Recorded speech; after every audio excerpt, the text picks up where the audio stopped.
everyone, welcome to our factory. Today we will introduce how to install our folding container house. And come and follow me. Firstly, change the hook from the bottom hole to the top hole. Fix it, avoid falling off.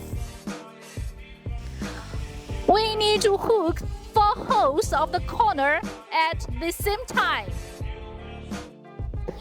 And then we use hanging to lift it up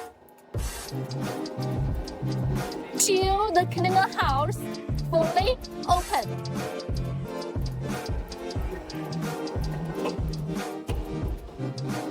Secondly, use the support bar against the wall on the left and right sides, and try to make 2 sides of the wall strictly. And then lift up the rear wall till it is closed completely.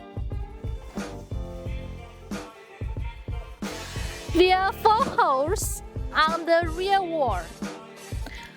There are 4 holes on the rear wall. We use screws and nuts to connect it rear wall and the side wall. We use screws and nuts to connect it rear wall and the side wall. That is the same way to connect it front wall and the side wall. Thirdly, we need to install the electronic line very well. And now we finish our installation of our folding container house. Goodbye. Ether.com. Make global trade easier.